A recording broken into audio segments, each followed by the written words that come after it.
సమయంలో ప్రతి ఒక్కరికి కూడా లేఖన భాగంలోనికి మనం వెళ్ళి చూడగా ఆయన నామానికి స్తోత్రాలు చేద్దాం. హల్లెలూయా, హల్లెలూయా. ఆయన సర్వశక్తివంతుడు, ఆయన పరిశుద్ధుడు, ఆయన అద్వితీయ దేవుడు. దేవునికి స్తోత్రం, హల్లెలూయా. అయితే ఈ యొక్క సమయంలో దేవుని యొక్క వాక్యం మనము కొన్ని విషయాలను తెలుసుకుందాం. ఆయన యొక్క త్రిత్వమును గురించిన అంశమును మనము కొద్ది సమయము జ్ఞాపం చేసుకుందాం. దేవుడు త్రియేక దేవుడై ఉన్నాడు. దేవునికి స్తోత్రాలు, హల్లెలూయా. ఆయన సర్వశక్తివంతుడు. త్రిత్వం అనగా ముగ్గురికి సూచనగా కనబడుతుంది. అయితే ఈ రోజున చాలా మంది త్రిత్వాన్ని నమ్మరు. అయితే బైబిల్లో దేవుని యొక్క వాక్యం మనకు తెలియపరుస్తుంది. ఏ రీతిగా తెలియపరుస్తుందంటే, దీనిని తెలుసుకోవడం చాలా కష్టతరమైనది.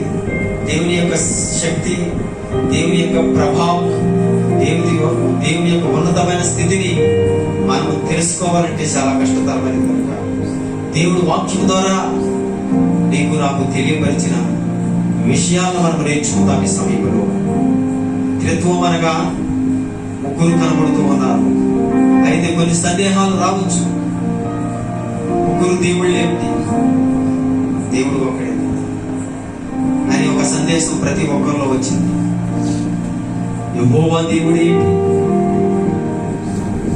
యేసు ప్రభు దేవుడు ఏంటి, పరిశుద్ధాత్మ దేవుడు ఏంటి అనే సందేహం మనుషులలో ఈ రోజున ఇమిడి ఉన్నది. ఆ సందేహాలు, ఆ అహోపోహాలు అవన్నీ కూడా మన వాక్యం ద్వారా తెలుసుకుందాం. ఈ రోజున చాలా మంది సందేశాలు అన్య జనాంగంలోనే ఉన్నాయనుకుంటుంటే అన్య జనాంగంలో కాదు. మొట్టమొదట సందేశమే ఎక్కడ ఉన్నదంటే క్రైస్తవ్యంలోనే సందేశాలు ఉన్నాయి. అనుమానాలు, అపోహాలు, దేవుని యొక్క వాక్యము అర్థము కాక యెహోవా సాక్షులు ఏమంటారంటే యెహోవాయే దేవుడు అంటారు. దేవుని స్తోత్రాలు. ఎవరంట? యెహోవాయే దేవుడు అంటారు. ఇంకెవరు దేవుడు కాదంట. కొత్త నిబంధన ప్రభువైన యేసుక్రీస్తు కూడా దేవుడు కాదు. ఇంకొకరు ఉన్నారు, ఎవరో లహరి కృష్ణ. వాళ్ళు ఏమంటారు? వాళ్ళు కూడా యెహోవాయే దేవుడు, లహరి కృష్ణ దేవుడు అంటారు. రకరకాలైన ఉద్దేశములతో బైబిల్ని బోధిస్తూ ఉన్నారు. ప్రియమైన వాళ్ళారా, ఒకసారి మన వాక్యం ద్వారా దేవుని యొక్క వాక్యాన్ని మనం తెలుసుకుందాం. ఈ సమయంలో దేవుని యొక్క వాక్యం ద్వారా మనం ప్రార్థనలోకి వెళ్ళే ముందు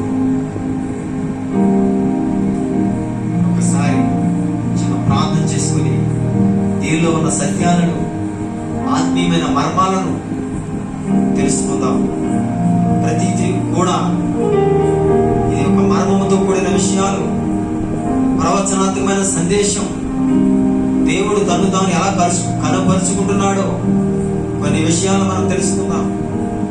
బైబిల్ కూడా ఏం చెప్తుందంటే ముగ్గురై ఉన్న దేవుళ్ళు, నేను ఒక్కడే దేవుడు అని చెప్తుంది. దేవుని స్తోత్రం. వేరు వేరు దేవుళ్ళు కాదు. అయితే ముగ్గురుగా తన వ్యక్తిత్వాన్ని ఒకే దేవుడిగా ఎలాగ కనపరుచుకుంటున్నాడో వాక్యం ద్వారా తెలుసుకుందాం. ఈ సమయంలో కళ్ళు మూసుకున్నట్లయితే మనం ప్రార్థన చేసుకుందాం. పరిశుద్ధుడు అయిన ప్రభువా, నీకే వందనాలు, స్తోత్రాలు, స్తుతులు చెల్లించుచున్నాం. ఈ యొక్క సమయంలో నీ కాపుదలు రాజా, నీకే స్తోత్రములు, స్తుతులు చెల్లించుచున్నాం. గరుడు అయిన ప్రభువా, నీకే స్తోత్రాలు చెల్లించుచున్నాం. ప్రేమ స్వరూపుడు అయిన ప్రభువా, నీ మాతో మాట్లాడండి అయ్యా. నీకు జీవము కలిగిన మాటలు మాతో మాట్లాడండి ప్రభు. మేము కాదయ్యా, మీరే అధ్యక్షులుగా ఉండండి. నీ కృపను బట్టయ్యా. ప్రేమా స్వరూపుడు అయిన ప్రభువా, నీకే వందనాలు స్తోత్రాలు చెల్లించుచున్నాను. ఈ యొక్క సమయంలో నీ కాపుదలను బట్టి ప్రేమా స్వరూపుడు నీ ఆత్మ ద్వారా నడిపించుకోండి. మేము కాదు, అధ్యక్షుడిగా మీరు ఘనమైన ప్రభావములు చెల్లించుకోండి. యేసు పరిశుద్ధ నామమున నడుచున్న పరమ తండ్రి, ఆమేన్, ఆమేన్, ఆమేన్. త్రిత్వము అనే అంశం ద్వారా మనం కొన్ని మాటలు నేర్చుకుందాం. దేవునికి స్తోత్రాలు. హల్లెలూయా. ముగ్గురై ఉన్న దేవుడు ఒకే ఒక దేవుడు అంటే బైబిల్ గ్రంథం.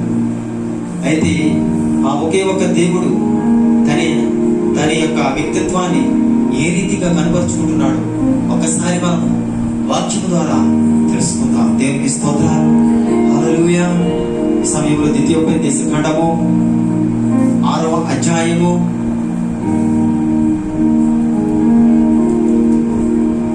4వ వచనం. ఇశ్రాయేలు వినుము, మన దేవుడని యెహోవా, అద్వితీయుడగు యెహోవా దేవునికి స్తోత్రం. మన దేవుడు ఎవరంటే అద్వితీయుడైన దేవుడు. దేవునికి స్తోత్రాలు. ఆయనే అద్వితీయుడైన యెహోవా దేవుడు. వాక్యము ద్వారా మనకు అనేకమైన విషయాలు ఒకే ఒక దేవుడుగా ఆయన కనపరుస్తూ ఉన్నాడు. దేవునికి స్తోత్రాలు. హల్లెలూయా. ఈ సమయంలో అలాగే కొరింథీ రాసిన పత్రిక 8వ అధ్యాయము 4వ వచనము.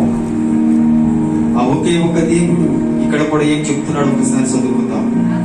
కాబట్టి విగ్రహములకు బలిగా అర్పించిన వాటిని తిరుట విషయము లోకమందు విగ్రహము వట్టిదని, ఒక్కడే దేవుడు తప్ప మరి ఒక దేవుడు లేడని ఎరుగుదుము. దేవునికి స్తోత్రాలు. హల్లెలూయా. అలా క్రొత్త నిబంధన చేద్దరికి ఇక్కడ దేవుని యొక్క వాక్యం ఏం మాట్లాడుతుందంటే దేవుడు ఒక్కడే. దేవుని స్తోత్రాలు. ఎవరంటే ఎంతమంది ఉన్నారు? అక్కడ అద్వితీయుడైన దేవుడు, ఇక్కడ ఒక్కడే ఉన్న దేవుడు. దేవుని స్తోత్రాలు. అలాగే గలతీ రాసిన పత్రిక 3వ అధ్యాయము 20వ వచనం కూడా చూసుకుందాం.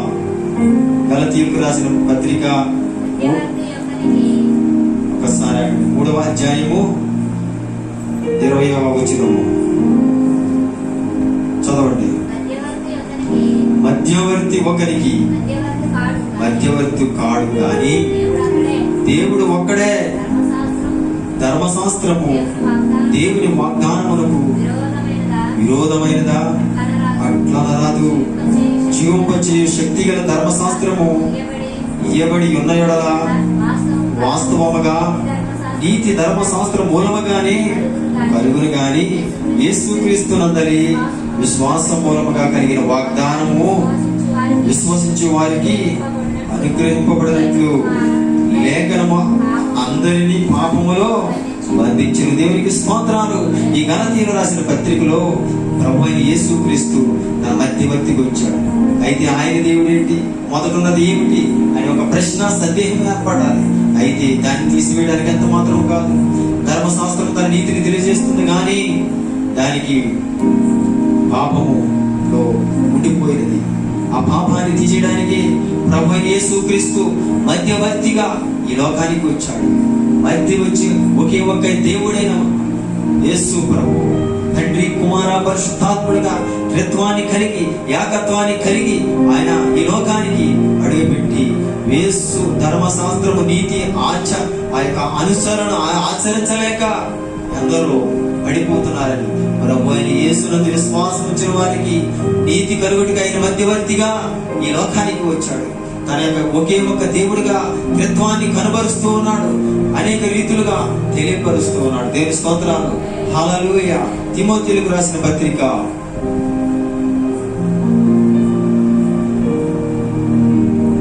1 తిమోతి 2:5 చూసుకుందాం. దేవుడు ఒక్కడే, మధ్యవర్తి ఒక్కడే, ఆయనే క్రీస్తు యేసును నరుడు. ఈయన అందరి కొరకు విమోచన క్రైదనంగా తను తాను సమర్పించుకున్నాడు. దేవునికి స్తోత్రం. దేవుడు ఒక్కడే. హల్లెలూయా. ఎంతమంది ఉన్నారండి? దేవుడు ఒక్కడే. దేవుని స్తోత్రాలు. ఆయనే తను తాను బలి అర్పించుకున్నాడు. ఆయనే క్రీస్తు నరుడు. నీ కొరకు నా కొరకు విమోచనగా ఆయన సిలువలో బయలుదేరాడు. ఈ రోజున నీకు నాకు కూడా విమోచన కలుగుతుందండి. ఆ త్రియేక దేవుడే. దేవుని స్తోత్రం. యేసు ప్రభు వేరు కాదండి, తండ్రి అయిన దేవుడు వేరు కాదండి. ఆయనే ఈయనే ఆయన. హల్లెలూయా. ఇక్కడ మరలా ఇంకొక వ్యక్తిని చూపెడుతున్నది. హల్లెలూయా. ప్రతి ఒక్కరము కూడా మనం ఆలోచించి చూసినట్లయితే ఆయన పరిశుద్ధాత్మ దేవుడుగా, ఒకే ఒక్క దేవుడుగా ఈ లోకానికి వస్తున్నాడు. ఆయనే తండ్రి, కుమార, పరిశుద్ధాత్ముడుగా ఆయన వచ్చి ఉన్నాడు. ఆయన ఒకే ఒక దేవుడుగా ఈ యొక్క వాక్యం ద్వారా ఆయన తను తాను కనబరుచుకుంటున్నాడు. దేవుని స్తోత్రాలు. హల్లెలూయా. ఆయన త్రిత్వమై ఉన్నప్పటికీ ఒకే దేవుడు. దేవుని స్తోత్రాలు. యెహోవా దేవుడు వేరు కాదు, యేసు ప్రభు వేరు కాదు, పరిశుద్ధాత్మ దేవుడు వేరు కాదు. దేవుని యొక్క వాక్యం ద్వారా అనేకమైన ఆత్మీయమైన సత్యాలు బయలుపరిచి వాక్యంలో ఇమిడి ఉన్నాయి. బయలుపరచబడి వాక్యం దేవుని మనం అడిగినప్పుడు సమస్తాన్ని బయలుపరుస్తాడు. ఆ వాక్యం ద్వారా మన జీవితాలను కట్టుకోవాలి. సందేహాలతో, సమస్యలతో ఈ రోజునందరూ సతమతమైపోతున్నారు. కొందరికి యేసు ప్రభు దేవుడు అంటారు, యెహోవా దేవుడు కాదంటారు. అనేక రీతులుగా ఈ లోకంలో సతమతమయ్యే వాళ్ళు ఉన్నారు. మనం అలా ఊహించుకోకూడదు. ముస్లింలు ఏమంటారంటే యెహోవా ఇది, యేసు ప్రభు ఒక ప్రవక్త అంటారు. వాక్యంలో సత్యాలు ఇందులో ఈవిడి ఉన్నాయి.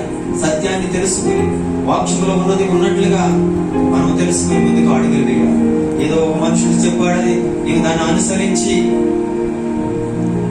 ఎవరో ఒక డినామినేషన్ వారు ఏదో ఒక మతం పెట్టారు, దాని ప్రకారంగా నువ్వు నడిస్తే ప్రయోజనం లేదు. బైబిల్ సిద్ధాంత ప్రకారంగా వాస్తవాలు తెలుసుకుని దేవుని యొక్క వాక్యం ద్వారా మనం అడుగులు వేయాలి. లేఖనాలు సెలవుస్తున్నాయి. దేవుని స్తోత్రాలు. హల్లెలూయా. ఆయన గొప్ప దేవుడు, ఆయన ఆశ్చర్యకరుడు, ఆయన ఆలోచనకర్త అయి ఉన్నాడు. దేవుని స్తోత్రాలు. ప్రేమ స్వరూపుడై ఉన్నాడు. ఆయన ఒకే ఒక దేవుడుగా కనపరుచుకున్నాడు. ప్రపంచాన్ని అంతా సృష్టించిన సృష్టికర్త ఆయనే. తండ్రి ఆయనే, కుమారుడు ఆయనే, పరిశుద్ధాత్ముడు కూడా ఆయనే. ఆయన ఎలా ఉన్నాడు, మనకి ఎలా కనబడుతున్నాడు? త్రిత్వాన్ని కనబరుస్తున్నాడు. ఆది కాలంలో ఎలా ఉన్నాడు? యెహోవా దేవుడిగా ఉన్నాడు. కొత్త నిబంధన కాలంలో ఎలా ఉన్నాడు? యేసుక్రీస్తు వలె కనబడుతున్నాడు. ఈ చివరి కాలంలో ఎలా ఉన్నాడు? పరిశుద్ధాత్ముడుగా కనబడుతున్నాడు. వీరు ముగ్గురు కూడా వేరు వేరు భిన్నాభిప్రాయాలు కలిగి ఉన్నారు. దేవుడు నీకు నాకు కూడా మనిషిలో ఒక ప్రథమైనదిగా పెట్టాడు. మనిషి యొక్క జీవితంలో ఎన్నున్నాయి? ప్రాణ, ఆత్మ, శరీరం ఉన్నది. దేవుని స్తోత్రాలు. ఎన్ని ఉన్నాయంటే ఇవన్నీ వేరు వేరుగా ఉన్నాయంటారా? ఇవన్నీ కూడా కలిసి పనిచేస్తున్నాయి.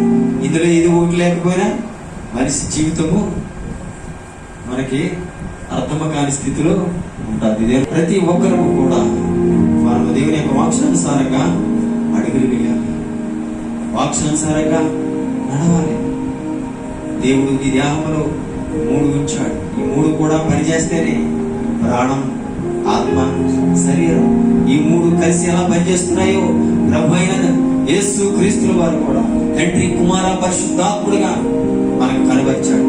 పాత నిబంధన కాలంలో యెహోవా దేవుడు, కొత్త నిబంధనలో పరిశుద్ధాత్ముడు, కడవరి యేసు క్రీస్తు, కడవరి కాలంలో పరిశుద్ధాత్ముడు. దేవుని స్తోత్రాలు. ఈ 3 కూడా మనం విడవకూడదు. దేన్ని పొందుకోవాలో అర్థం కావట్లేదు. పట్టుకొని దాన్ని పట్టుకుని ప్రార్థిస్తే దేవుని యొక్క ఆత్మ పొందుకోగలుగుతాం. మనం పరిశుద్ధాత్మ ద్వారానే మనం పొందుకోగలుగుతాం. ఆయన మన కొరకు ఏం చేస్తున్నాడో రోమీయులకు రాసిన పత్రిక 8వ అధ్యాయం 26వ వచనంలో తెలియపరుస్తూ ఉన్నది. ఒకసారి ఆ మాట చదవండి.